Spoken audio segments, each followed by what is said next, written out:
एक गड्डी आई ਉਹਦੇ ਚਾਰੇ ਡਿੱਪਰ ਔਨ ਹੈ ਤਾਂ ਨੱਥੂ ਲਾਲ ਨੇ ਵੀ ਉਹਦੇ ਮਗਰ ਮਗਰ ਲਾ ਲਈ।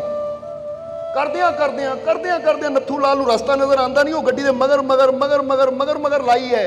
ਇੱਕ ਜਗ੍ਹਾ ਜਾ ਕੇ ਗੱਡੀ ਨੇ ਬ੍ਰੇਕ ਮਾਰੀ, ਨੱਥੂ ਲਾਲ ਤੋਂ ਬ੍ਰੇਕ ਲੱਗੀ ਨਹੀਂ, ਗੱਡੀ ਵਿੱਚ ਵੱਜੀ, ਟੱਕਰ ਹੋਈ। ਨੱਥੂ ਲਾਲ ਨੇ ਹੌਰਨ ਮਾਰਿਆ, ਬੰਦਾ ਉੱਤਰ ਕੇ ਆਇਆ ਤਾਂ ਨੱਥੂ ਲਾਲ ਕਹਿੰਦਾ, ਉਹ ਭਾਈ ਜੀ ਕਮ ਸੇ ਕਮ ਗੱਡੀ ਖੜੀ ਕਰਨ ਤੋਂ ਪਹਿਲਾਂ ਕੋਈ ਸੰਕੇਤ ਤਾਂ ਦਿਓ, ਕੋਈ ਇਸ਼ਾਰਾ ਤਾਂ ਕਰੋ, ਤੁਸੀਂ ਯਕਦਮ ਹੀ ਗੱਡੀ ਰੋਕ ਦਿੱਤੀ ਤਾਂ ਮੇਰੀ ਗੱਡੀ ਪਿੱਛੇ ਵੱਜ ਗਈ ਤੁਹਾਡੇ 'ਚ। ਤਾਂ ਉਸ ਲਈ ਬੰਦਾ ਕਹਿੰਦਾ, ਭਾਈ ਸਾਹਿਬ ਹੁਣ ਆਪਣੇ ਗੈਰੇਜ ਵਿੱਚ ਆ ਕੇ ਵੀ ਮੈਂ ਇਸ਼ਾਰਾ ਕਰਾਂ? ਉਹ ਮੇਰੀ ਗੱਡੀ ਮੇਰੇ ਗੈਰੇਜ 'ਚ ਖੜੀ, ਤੁਸੀਂ ਤਾਂ ਮੇਰੇ ਮਗਰ ਗੈਰੇਜ 'ਚ ਹੀ ਲੈ ਆਂਦੀ ਗੱਡੀ। ਉਹ ਨੱਥੂ ਕਹਿੰਦਾ, ਲੱਗਦਾ ਹੈ ਕਮਾਲ ਦੀ ਗੱਲ ਹੈ, ਫਿਰ ਤਾਂ ਭਾਈ ਗਲਤੀ ਮੇਰੀ ਹੈ। ਹੁਣ ਕਈ ਵਾਰ ਇੱਦਾਂ ਵੀ ਹੋ ਜਾਂਦੀ ਹੈ ਕਿ ਜਦੋਂ ਕੁਛ ਨਜ਼ਰ ਨਾ ਆਵੇ ਤਾਂ ਫਿਰ ਬੰਦਾ ਜਿੱਧਰ ਕੋਈ ਹੋਰ ਤੁਰਿਆ ਹੋਵੇ ਨਾ ਉਹਦੇ ਮਗਰ ਹੀ ਤੁਰ ਪੈਂਦਾ। ਤਾਂ ਹੀ ਕਹਿੰਦੇ ਕਿ ਇਹ ਸ਼ੋਰ ਕਰੋ ਕਿ ਸਾਡੀ ਜੋ ਮੰਜ਼ਿਲ ਹੈ, ਜਿਹਦਾ ਪਿੱਛਾ ਅਸੀਂ ਕਰ ਰਹੇ ਹੋ, ਸਾਨੂੰ ਮੰਜ਼ਿਲ ਵੱਲ ਲੈ ਕੇ ਜਾਣ ਵਾਲਾ ਜਾਂ ਸਾਨੂੰ ਕਿਤੇ ਰਸਤਾ ਭਟਕਾਉਣ ਵਾਲਾ ਤਾਂ ਨਹੀਂ।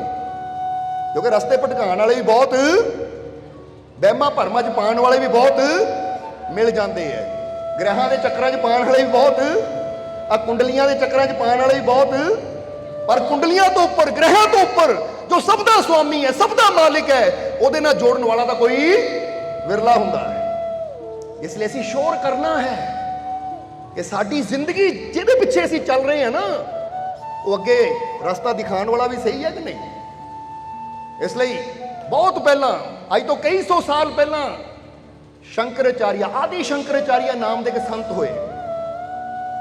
ਆਦਿ ਸ਼ੰਕਰਾਚਾਰੀਆ, ਕਿਸੇ ਨੇ ਉਹਨਾਂ ਨੂੰ ਸਵਾਲ ਕੀਤਾ ਕਿ ਮਹਾਰਾਜ ਸਭ ਤੋਂ ਬੜੀ ਸਾਧਨਾ ਕਿਹੜੀ ਹੈ? ਸਭ ਤੋਂ ਬੜੀ ਸਾਧਨਾ ਕਿਹੜੀ ਹੈ? ਸਾਧਨਾ ਕਿਹਾ ਜਾਂਦਾ ਹੈ ਕਿ ਬੈਠ ਕੇ ਤਪ ਕਰਨਾ, ਸਿਮਰਨ ਕਰਨਾ, ਭਗਤੀ ਕਰਨੀ, ਜਾਂ ਕਈ ਤਰ੍ਹਾਂ ਨਾਲ ਸਾਧਨਾ ਕੀਤੀ ਜਾਂਦੀ ਹੈ। ਕੋਈ ਜੰਗਲਾਂ 'ਚ ਜਾ ਕੇ ਕਰਦਾ ਹੈ, ਕੋਈ ਗੁਫਾਵਾਂ 'ਚ ਕਰਦਾ ਹੈ, ਕੋਈ ਉਲਟਾ ਲਟਕ ਕੇ ਕਰਦਾ ਹੈ, ਕੋਈ ਇੱਕ ਪੈਰ ਤੇ ਖੜ ਕੇ ਕਰਦਾ ਹੈ, ਕੋਈ ਸ਼ੀਰਸ਼ ਆਸਨ ਯਾਨੀ ਸਿਰ ਥੱਲੇ ਪੈਰ ਉੱਪਰ ਨੂੰ ਕਰਕੇ ਸਾਧਨਾ ਕਰਦਾ ਹੈ। ਸੋ ਮਹਾਰਾਜ ਸਭ ਤੋਂ ਉੱਤਮ ਸਾਧਨਾ ਕਿਹੜੀ ਹੈ? ਤਾਂ ਆਦਿ ਗੁਰੂ ਸ਼ੰਕਰ ਆਚਾਰੀਆ ਨੇ ਉਸ ਵੇਲੇ ਕਿਹਾ ਕਿ ਮੇਰੀਆਂ ਨਜ਼ਰਾਂ 'ਚ ਸਭ ਤੋਂ ਉੱਤਮ ਸਾਧਨਾ ਹੈ ਭ੍ਰਿੰਗੀ ਸਾਧਨਾ। ਕਿਹੜੀ ਸਾਧਨਾ? ਭ੍ਰਿੰਗੀ। ਭ੍ਰਿੰਗੀ ਦਾ ਨਾਮ ਸੁਣਿਆ ਕਦੀ? ਭ੍ਰਿੰਗੀ ਇੱਕ ਕੀਟ ਹੁੰਦਾ ਹੈ, ਜਿੱਦਾਂ ਮੱਖੀ ਹੁੰਦੀ ਹੈ ਨਾ, ਇੱਕ ਕੀਟ ਹੁੰਦਾ ਹੈ। ਸ਼ਾਇਦ ਉਹਨੂੰ ਪੰਜਾਬੀ 'ਚ ਘਰੀਣੀ ਕਹਿ ਦਿੱਤਾ ਜਾਂਦਾ ਹੈ। ਘਰੀਣੀ, ਜਿਹੜਾ ਕਿ ਦੀਵਾਰਾਂ ਤੇ ਮਿੱਟੀ ਦੇ ਘਰ ਬਣਾਉਂਦਾ ਹੈ, ਉਹਨੂੰ ਭ੍ਰਿੰਗ ਕਿਹਾ ਜਾਂਦਾ ਹੈ। ਬੋਲੋ, ਸਮਝਦੇ ਹੋ ਕਿ ਨਹੀਂ? ਹੁਣ ਕਹਿੰਦੇ ਹੈ, ਉਹਨਾਂ ਨੇ ਕਿਹਾ ਕਿ ਸਭ ਤੋਂ ਉੱਤਮ ਸਾਧਨਾ ਮੇਰੀਆਂ ਨਜ਼ਰਾਂ 'ਚ ਭ੍ਰਿੰਗ ਸਾਧਨਾ ਹੈ। ਕਿਹੜੀ ਸਾਧਨਾ? ਭ੍ਰਿੰਗ ਸਾਧਨਾ। ਹੁਣ ਜੇ ਤੁਸੀਂ ਕਦੀ ਪੁਰਾਣੇ ਸਮੇਂ 'ਚ, ਕਿਉਂਕਿ ਅੱਜ ਕੱਲ੍ਹ ਤਾਂ ਮਿੱਟੀ ਦੇ ਘਰ ਦੇਖਣ ਨੂੰ ਮਿਲਦੇ ਨਹੀਂ, ਪੁਰਾਣੇ ਸਮੇਂ ਦੇਖੀਦਾ ਸੀ ਕਿ ਇੱਕ ਉਹ ਘਰੀਣੀ ਹੁੰਦੀ ਹੈ, ਇੱਕ ਛੋਟਾ ਜਿਹਾ ਕੀਟ ਹੁੰਦਾ ਹੈ, ਉਹ ਦੀਵਾਰ ਤੇ ਮਿੱਟੀ ਦਾ ਘਰ ਬਣਾਉਂਦਾ, ਔਰ ਇੱਕ ਕੀੜੇ ਨੂੰ ਲਿਆ ਕੇ ਉਹਦੇ 'ਚ ਰੱਖ ਕੇ ਉਹਨੂੰ ਬੰਦ ਕਰਕੇ ਫਿਰ ਆਪਣੇ ਪੰਖਾਂ ਦੀ ਆਵਾਜ਼ ਨਾਲ ਉਹਦੇ ਅੰਦਰ ਜਾਨ ਪਾਉਂਦਾ ਹੈ। ਜ਼ਰਾ ਸਮਝਣਾ ਸਾਰਿਆਂ ਨੇ। ਇਸ ਲਈ ਭ੍ਰਿੰਗੀ ਸਾਧਨਾ ਬਾਰੇ ਥੋੜਾ ਦੱਸ ਦਈਏ ਅਸੀਂ ਕਿ ਸ਼ੰਕਰ ਆਚਾਰੀਆ ਨੇ ਇਹਨੂੰ ਉੱਤਮ ਕਿਉਂ ਕਿਹਾ। ਇਸੇ ਲਈ ਤਾਂ ਇੱਕ ਸ਼ਬਦ ਅੰਦਰ ਕਬੀਰ ਸਾਹਿਬ ਨੇ ਵੀ ਕਿਹਾ ਹੈ ਕਿ ਸੁਣ ਕੇ ਸ਼ਬਦ ਕੀਟ ਭ੍ਰਿੰਗੀ ਕਾ, ਨਿਜ ਤਨ ਮਨ ਕੀ ਸੁਧ ਬਿਸਰਾਵੇ, ਦੇਖੋ ਸ਼ਬਦ ਸਰਵਣ ਕੀ ਮਹਿਮਾ, ਸੋਈ ਕੀਟ ਭ੍ਰਿੰਗੀ ਹੋ ਜਾਵੇ। ਸਮਝ ਆਈ ਕਿ ਨਹੀਂ? ਜਰਾ ਗਹਿਰਾਈ ਦੀ ਗੱਲ ਹੈ। ਇਸ ਲਈ ਆਓ ਹੁਣ ਸਮਝੀਏ ਇਸ ਨੂੰ। ਕਹਿੰਦੇ ਕਿ ਭ੍ਰਿੰਗੀ ਯਾਨੀ ਘ੍ਰਿਣੀ, ਉਹ ਭ੍ਰਿੰਗੀ ਇੱਕ ਇੱਦਾਂ ਦਾ ਕੀਟ ਹੈ, ਉਹ ਪਹਿਲਾਂ ਮਿੱਟੀ ਦਾ ਇੱਕ ਘਰ ਬਣਾਉਂਦਾ, ਛੋਟਾ ਜਿਹਾ, ਇੰਨਾ ਕੁ ਸਾਈਜ਼ ਹੁੰਦਾ ਉਹਦਾ, ਫਿਰ ਉਹਦੇ ਅੰਦਰ ਇੱਕ ਛੋਟਾ ਜਿਹਾ ਛੇਦ ਰੱਖਦਾ ਹੈ, ਔਰ ਫਿਰ ਉਹ ਉੜ ਕੇ ਜਾਂਦਾ ਹੈ, ਨਾਲੀ ਵਿੱਚੋਂ ਗੰਦਗੀ 'ਚੋਂ ਇੱਕ ਕੀੜਾ ਚੱਕਦਾ ਹੈ, ਉਹ ਕੀੜੇ ਨੂੰ ਚੱਕ ਕੇ ਲਿਆ ਕੇ ਉਹ ਉਸ ਕੀੜੇ ਨੂੰ ਉਸ ਮਿੱਟੀ ਦੇ ਘਰ ਦੇ ਅੰਦਰ ਰੱਖ ਕੇ ਉੱਪਰੋਂ ਘਰ ਨੂੰ ਬੰਦ ਕਰ ਦਿੰਦਾ ਹੈ।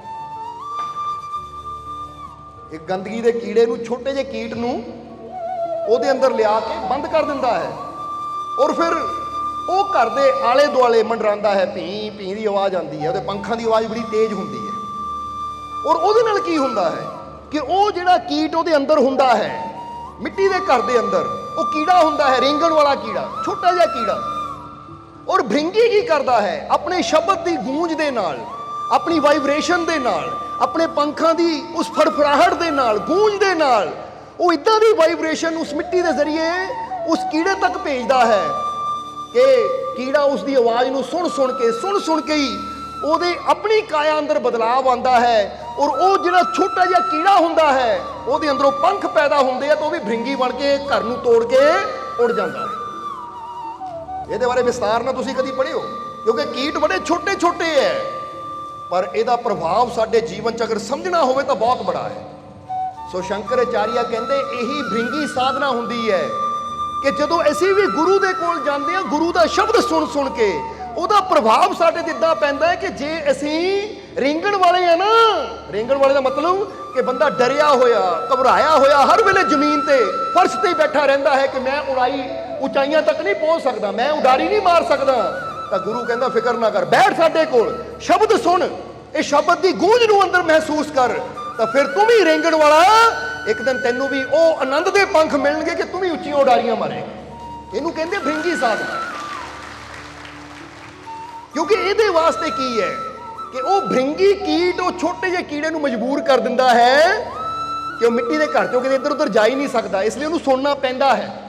ਉਹ ਸ਼ਬਦ ਦੀ ਧੁਨਕਾਰ ਦੇ ਨਾਲ, ਉਹ ਗੂੰਜ ਦੇ ਨਾਲ ਹੀ ਉਹ ਕੀੜੇ ਦੇ ਅੰਦਰ ਬਦਲਾਵ ਆ ਜਾਂਦਾ ਹੈ।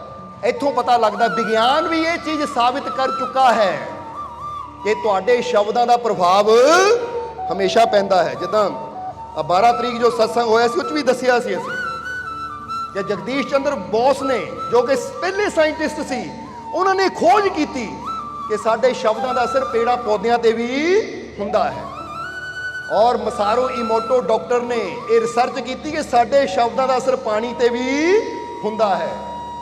ਔਰ ਵਿਵੇਕਾਨੰਦ ਜੀ ਵੀ ਕਹਿੰਦੇ ਸੀ ਕਿ ਜੋ ਤੂੰ ਭੋਜਨ ਖਾਂਦਾ ਆ ਨਾ, ਜਦੋਂ ਭੋਜਨ ਤੇਰੀ ਥਾਲੀ 'ਚ ਆਉਂਦਾ ਹੈ, ਅਗਰ ਤੂੰ ਉਹ ਭੋਜਨ ਨੂੰ ਹੱਥ ਜੋੜ ਕੇ ਨਮਸਕਾਰ ਕਰਦਾ ਹੈ ਔਰ ਉਸ ਭੋਜਨ ਤੋਂ ਸ਼ੁਰੂ ਕਰਨ ਤੋਂ ਪਹਿਲਾਂ ਤੂੰ ਭਗਵਾਨ ਦਾ ਨਾਮ ਲੈਂਦਾ ਹੈ, ਤਾਂ ਫਿਰ ਉਹ ਰੋਟੀ ਨਹੀਂ ਰਹਿ ਜਾਂਦੀ, ਉਹ ਤੇਰੇ ਜੀਵਨ ਵਾਸਤੇ ਪ੍ਰਸ਼ਾਦ ਬਣ ਜਾਂਦਾ ਹੈ। ਸਮਝਦੇ ਹੋ ਕਿ ਨਹੀਂ? ਕਿਉਂਕਿ ਜਿੱਦਾਂ ਦੀ ਭਾਵਨਾ ਆਪਣੇ ਹੱਥ ਵਿੱਚ ਆਈ ਚੀਜ਼ ਨੂੰ ਜਾਂ ਸਾਹਮਣੇ ਪਈ ਚੀਜ਼ ਨੂੰ ਜਿਸ ਭਾਵਨਾ ਨਾਲ ਅਸੀਂ ਦੇਖਣਾ ਹੈ, ਉੱਤੇ ਵੈਸਾ ਅਸਰ ਹੋਣਾ ਸ਼ੁਰੂ ਹੋ ਜਾਣਾ ਹੈ। ਅਸੀਂ ਤੁਹਾਨੂੰ ਇੱਕ ਛੋਟੀ ਮਿਸਾਲ ਦੇਵਾਂਗੇ, ਮਿਸਾਲ ਯਾਨੀ ਇੱਕ ਯੁਕਤੀ ਦੱਸਾਂਗੇ ਕਿ ਤੁਸੀਂ ਪਾਣੀ ਦੀ ਇੱਕ ਬੋਤਲ ਲੈ ਲਓ, ਉਸ ਪਾਣੀ ਦੀ ਬੋਤਲ ਤੇ ਲਿਖ ਦਿਓ ਸਵਾਸਥ ਜਲ, ਤੇ ਇਹ ਜਲ ਸਵਾਸਥ ਭਰਿਆ, ਔਰ ਨਾਲ ਰੱਬ ਦਾ ਨਾਮ ਲਿਖ ਦਿਓ। ਜਿਹਦਾ ਫਰਜ਼ ਕਰੋ ਜੈ ਮਾਲਕਾਂ ਦੀ ਲਿਖ ਦਿਓ ਜਾਂ ਮਾਲਕ ਦਾ ਨਾਮ ਲਿਖ ਦਿਓ, ਚਾਹੇ ਕਾਗਜ਼ ਦੇ ਸਲਿੱਪ ਕੱਟ ਕੇ ਲਾ ਦਿਓ ਉੱਪਰ, ਔਰ ਉਹ ਪਾਣੀ ਵਿੱਚ ਰੱਖ ਦਿਓ। ਫਿਰ ਜਦੋਂ ਵੀ ਉਹ ਬੋਤਲ ਨੂੰ ਦੇਖਣਾ, ਜੋ ਉੱਤੇ ਲਿਖਿਆ ਹੋਇਆ ਹੈ ਕਿ ਇਹ ਜਲ ਤੰਦਰੁਸਤੀ ਭਰਿਆ ਹੈ, ਔਰ ਨਾਲ ਮਾਲਕ ਦਾ ਨਾਮ, ਜੈ ਮਾਲਕਾਂ ਦੀ ਜਾਂ ਕੋਈ ਵੀ ਨਾਮ ਪਰਮਾਤਮਾ ਦਾ, ਜਦੋਂ ਵੀ ਉਹ ਬੋਤਲ ਨੂੰ ਦੇਖੋ, ਪੜੋ ਉਹਨੂੰ ਦੇਖ ਕੇ, ਔਰ ਜਦੋਂ ਵੀ ਪੀਓ ਇਹ ਸੋਚ ਕੇ ਪੀਓ, ਤਾਂ ਤੁਸੀਂ ਦੇਖੋਗੇ ਉਹ ਪਾਣੀ 'ਚ ਵੀ ਇੱਕ ਅਲੱਗ ਅਸਰ ਹੋਏਗਾ ਕਿ ਉਹਨੂੰ ਪੀਣ ਨਾਲ ਹੀ ਕਈ ਤਕਲੀਫਾਂ ਦੂਰ ਹੋ ਜਾਣਗੀਆਂ। ਕਿਉਂਕਿ ਸਾਡੀ ਭਾਵਨਾ ਦਾ, ਸਾਡੀ ਸੋਚ ਦਾ ਬੜਾ ਹਰ ਚੀਜ਼ ਤੇ ਪ੍ਰਭਾਵ ਪੈਂਦਾ ਹੈ। ਹੁਣ ਜਰਾ ਸੋਚ ਕੇ ਦੇਖੋ, ਇੱਕ ਕੀੜਾ, ਜ਼ਮੀਨ ਤੇ ਰੇਂਗਣ ਵਾਲਾ ਕੀੜਾ, ਗੰਦਗੀ ਦਾ ਕੀੜਾ, ਭ੍ਰਿੰਗੀ ਦੀ ਸਿਰਫ ਪੰਖਾਂ ਦੀ ਧੁਨੀ ਦੇ ਨਾਲ ਹੀ ਉਹਦੇ ਅੰਦਰ ਪੰਖ ਪੈਦਾ ਹੋ ਜਾਂਦੇ, ਉਹ ਭ੍ਰਿੰਗੀ ਬਣ ਕੇ ਉੜ ਜਾਂਦਾ ਹੈ।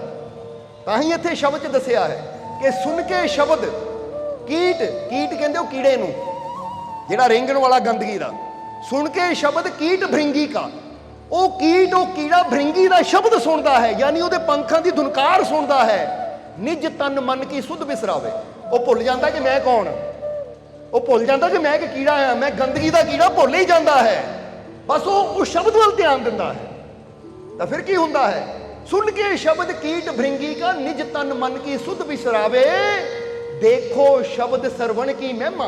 ਕਹਿੰਦੇ ਦੇਖੋ ਸ਼ਬਦ ਸੁਣਨੇ ਦੀ ਮਹਿਮਾ, ਕਿ ਉਹਨੇ ਸ਼ਬਦ ਸੁਣਿਆ, ਭ੍ਰਿੰਗੀ ਦੇ ਪੰਖਾਂ ਦੀ ਆਵਾਜ਼ ਸੁਣੀ ਉਹ ਕੀਟ ਨੇ, ਸੋਈ ਕੀਟ ਭ੍ਰਿੰਗੀ ਹੋ ਜਾਵੇ, ਉਹ ਕੀਟ ਹੀ ਭ੍ਰਿੰਗੀ ਹੋ ਜਾਂਦਾ ਹੈ।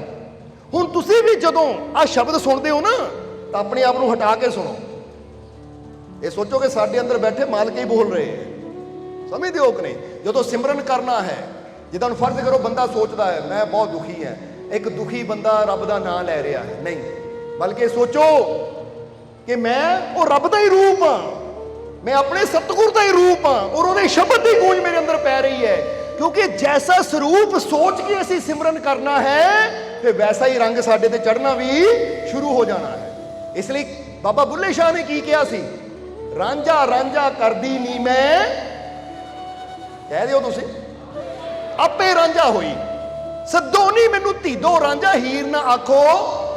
ਉਹ ਕਹਿੰਦੇ ਹੁਣ ਹੀਰ ਤਾਂ ਰਹੀ ਨਹੀਂ ਇੱਥੇ, ਯਾਨੀ ਬੁੱਲਾ ਤਾਂ ਰਿਹਾ ਹੀ ਨਹੀਂ, ਹੁਣ ਜੋ ਵੀ ਹੈ ਉਹੀ ਹੈ। ਇਸ ਲਈ ਜਿਹਦੇ ਸਰੂਪ ਦਾ ਧਿਆਨ ਕਰਦੇ ਆ, ਅਸੀਂ ਸਿਮਰਨ ਕਰਦੇ ਆ, ਫਿਰ ਸਾਡਾ ਸਰੂਪ ਵੈਸਾ ਹੀ ਬਣਨਾ, ਯਾਨੀ ਉਹ ਗੁਣ, ਉਹ ਖੂਬੀਆਂ, ਉਹ ਕੁਆਲਿਟੀ ਸਾਡੇ ਅੰਦਰ ਆਣੀ ਸ਼ੁਰੂ।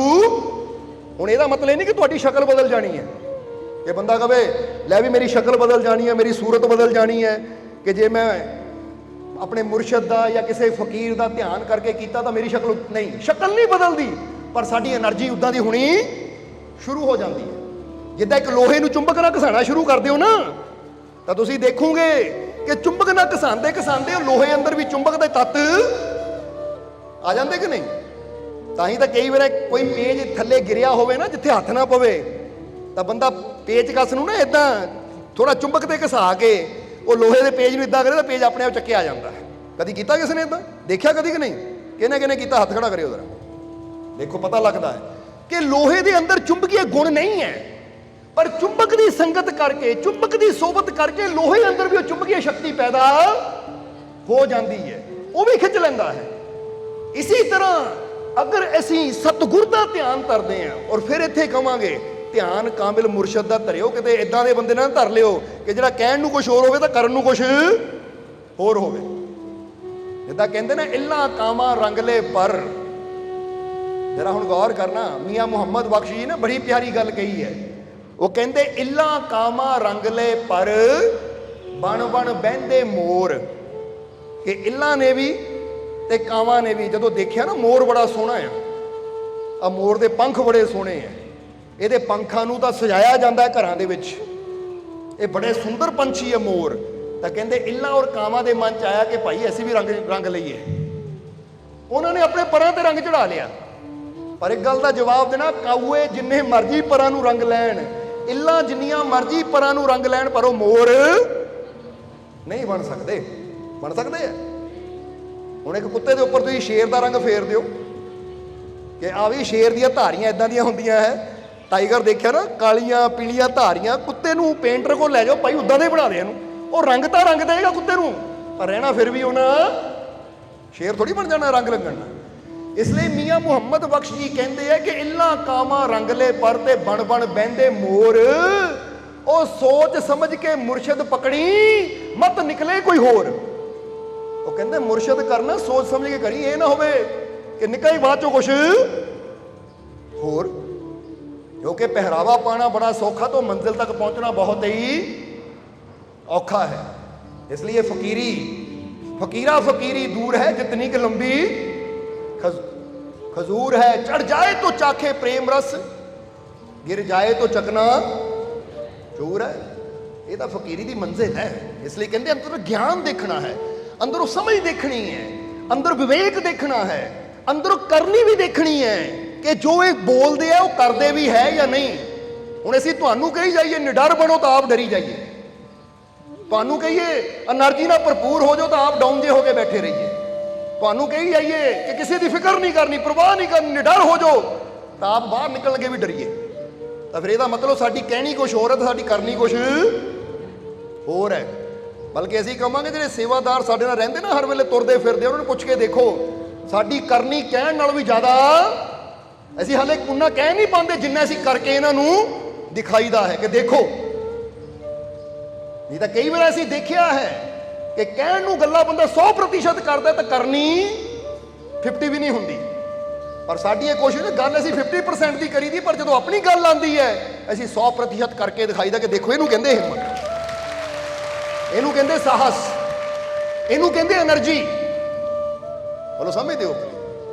ਇਸ ਲਈ ਤਾਂ ਹੀ ਤਾਂ ਫਿਰ ਗੱਲ ਕਵਾਂਗੇ ਕਿ ਜਿਹੜੇ ਸੰਸਾਰਿਕ ਹੁੰਦੇ ਹੈ, ਕਹਿੰਦੇ ਨੇ ਦੋ ਪ੍ਰਕਾਰ ਦੇ ਹੁੰਦੇ, ਇੱਕ ਸੰਸਾਰਿਕ, ਇੱਕ ਅਧਿਆਤਮਿਕ।